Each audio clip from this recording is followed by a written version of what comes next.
ہم کو روک نہ پائے گی جو حق کی راہ میں آئے گی، دیوار گرا دی جائے گی۔ دوسری بات، حضرت زید رضی اللہ تعالیٰ عنہ کی بیوی حضرت زینب رضی اللہ تعالیٰ عنہ والا واقعہ، اس کو بھی اس نے بگاڑ کر پیش کیا ہے۔ حالانکہ وہاں پر کتنی بات لکھی ہوئی ہے؟ وہاں پر لکھا ہے کہ پیغمبر صلی اللہ علیہ وسلم کی نظر اسی جنس کی عورت پر پڑی تو زید پر وہ عورت حرام ہو گئی۔ اس میں صرف اتنی بات ہے کہ نبی پاک صلی اللہ علیہ وسلم کی نظر پڑی۔ اچھا، ایک کوئی بندہ روایت بیان کرتا ہے، اس سے کوئی نتیجہ نکالتا ہے، کوئی فائدہ اخذ کرتا ہے، آپ اس سے اختلاف کر سکتے ہیں کہ جناب اس سے بات ثابت ہوتی ہے، وہ کہتا ہے نہیں ثابت ہوتی ہے، آپ بالکل کر سکتے ہیں۔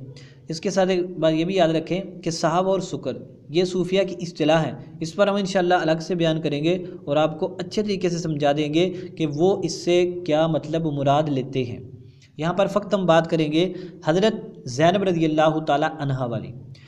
اس میں صرف اتنی بات ہے کہ نبی پاک صلی اللہ علیہ وسلم کی نظر پڑی، پھر اس نے وما ضل صاحبکم وما غوی والی آیت بھی پڑھ دی، اور نبی پاک صلی اللہ علیہ وسلم کی طرف نبی پاک صلی اللہ علیہ وسلم کے متعلق یہ حدیث بھی بیان کر دی، عوامی جذبات کو حضرت علی بن عثمان حجویری رحمۃ اللہ علیہ کے خلاف بھڑکانے کے لیے۔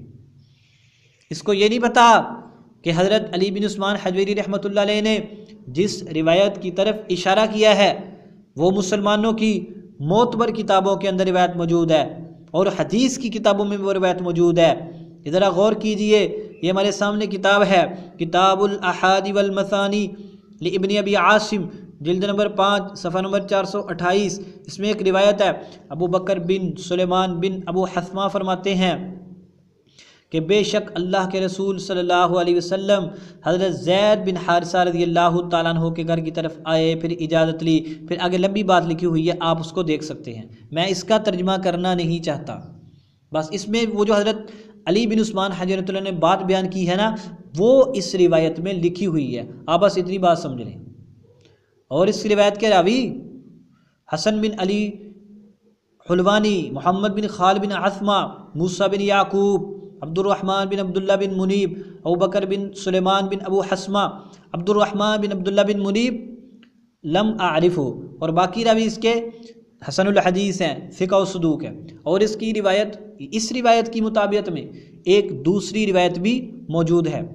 اب جناب اگر حضرت علی بن عثمان حجویری نے وہ روایت نقل کر کے نبی پاک صلی اللہ علیہ وسلم کی گستاخی کی ہے تو یہ صحابی رسول حضرت سلیمان بن ابو حثمہ کے بیٹے ابو بکر، انہوں نے بھی گستاخی کی ہے۔ اور امام ابن ابی عاصم، ان کے بارے میں کیا کہو گے؟ یہی روایت امام ابو نعیم اصفہانی نے کتاب معرفت الصحابہ میں بیان کی ہے، انہوں نے بھی گستاخی کی ہے۔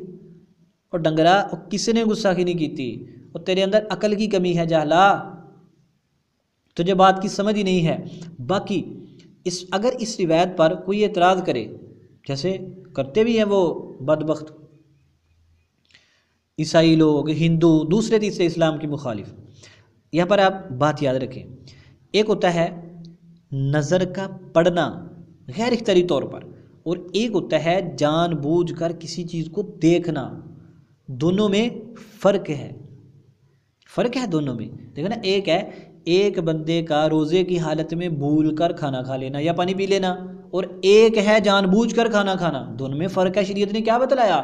اور اگر بھول کر کھا لو تو کوئی بات نہیں، جان بوجھ کر کھاؤ گے تو روزہ ٹوٹ گیا تو اس کا کفارہ ادا کرنا پڑے گا، پھر لمبی چوڑی باتیں آتی ہیں۔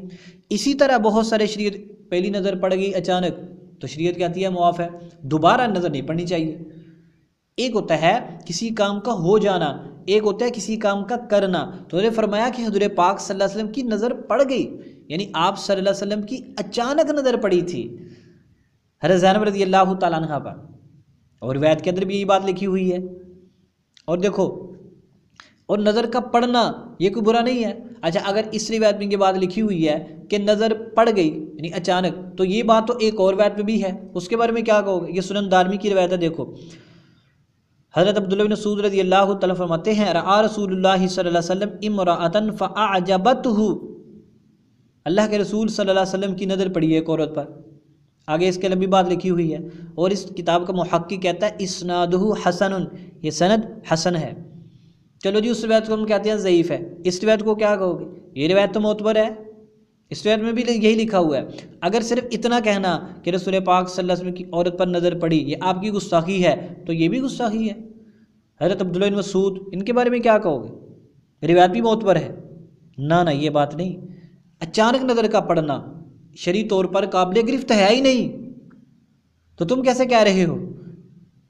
اس لیے تمہارا حضرت علی بن عثمان حجویری پر اس روایت کی وجہ سے یہ کہنا گستاخی کی ہے، یہ بالکل باطل ہے۔ اس نے اور بھی اس پہ بہت ساری فضول باتیں کی ہیں کہ میں نے صارم المسلول کا رد کیا ہے، انشاءاللہ اس بیان کا بھی جائزہ لیں گے۔ اور کہتا ہے کہ نبی پاک صلی اللہ علیہ وسلم کا نام لے کر بزرگ گستاخی کرتے تھے، شرم کرنی چاہیے، لعنت اللہ علی الکاذبین۔ کہتا ہے جی ان کو ہمارے سرٹیفکیٹ کی ضرورت ہے، اور تیری اور جاہل آدمی کی، اور تجھے تو آتا جاتا ہی کچھ نہیں ہے۔ میں نے جو تیرا پریشن کیا ہے نا تو پہلے اس کا جواب دے۔ تو نے امام ابو یوسف رحمۃ اللہ علیہ پر جھوٹ بولا کہ انہوں نے امام مالک رحمۃ اللہ علیہ کو کوڑے لگوائے، اس کا جواب دے۔ تو نے کہا کہ ابو الضحیٰ کی بن عباس رضی اللہ عنہ سے ملاقات ثابت نہیں ہے، میں نے ملاقاتوں سے وہاں ثابت کیا ہے۔ اگر تو نے ماں کا دودھ پیا ہے تو اس کا جواب دے۔ اور پھر اس نے کہا شطحیات کا معنی ہے بونگیاں، اس کو شرم اور حیا کرنی چاہیے، اس کا جواب اتنا ہی ہے۔ کہتا ہے جی میں انجینئر ہوں آنر کے ساتھ، خود تینوں تو نے کٹ کے باہر ماریا اور چلو دفع ہو۔ انجینئر ہے تو تیری انجینئر تو ہم نے الحمدللہ نکال دی ہے۔ کہتا ہے کہ اگر آپ ایک نمبر عاشق ہیں تو آپ فیصل وڈا صاحب وغیرہ پر تو فتوے لگاتے ہیں، اپنے بزرگوں پر کیوں نہیں لگاتے؟ کہتا ہے ہم تو دین کا دفاع کرنے والے ہیں، آپ تو میں تمہیں ایسی پھکی دما گا نا تم مرن تک یاد رکھوں گا۔ اچھا تو حضور صلی اللہ علیہ وسلم کا سچا عاشق ہے نا، جو بھی گستاخی کرے وہ چاہے عام بندہ ہو، سیاسی ہو، کوئی بھی ہو، تو اس کا پورا جواب دیتا ہے۔ چل آیا پتر، یہ ہمارے سامنے کتاب ہے حق الیقین، یہ شیعہ رافضیوں کی کتاب ہے، جلد نمبر 2 صفحہ نمبر 18۔ اس کتاب میں انہوں نے کیا لکھا ہوا ہے ذرا نیچے دیکھیں۔ امام محمد باقر علیہ السلام نے فرمایا جب قائم آل محمد علیہ وسلم ظاہر ہوں گے خدا ان کی ملائکہ سے مدد کرے گا، اور سب سے پہلے جو شخص ان کی بیعت کرے گا وہ محمد صلی اللہ علیہ وسلم ہوں گے۔ استغفر اللہ معاذ اللہ معاذ اللہ۔ اور جس رسول کے پیچھے سارے جہان کے رسول کھڑے ہو کر نماز پڑھتے ہوں ان کے بارے میں میرے رافضی بھائی کیا کہہ رہے کہ سب سے پہلے اس بار میں امام کی بیعت محمد صلی اللہ علیہ وسلم کریں گے اور ان کے بعد علی کریں گے۔ استغفر اللہ معاذ اللہ۔ حضور پاک صلی اللہ علیہ وسلم بیعت کریں گے۔ اب بتا کہ یہ حضور پاک صلی اللہ علیہ وسلم کی گستاخی ہے کہ نہیں ہے؟ بتا۔ انہیں رافضیوں کو جواب کیوں نہیں دیتا؟ اتنے مامے دے پوتا ہے، بزرگوں کے خلاف اتنی لمبی زبان نکالتا ہے، تو کشف المحجوب کے خلاف اور دوسری کتابوں کے خلاف، ان اپنے تیرے کی لگ دے ان کے خلاف کیوں نہیں بات کرتا؟ تو انہیں سے مال بٹورتا ہے اس لیے۔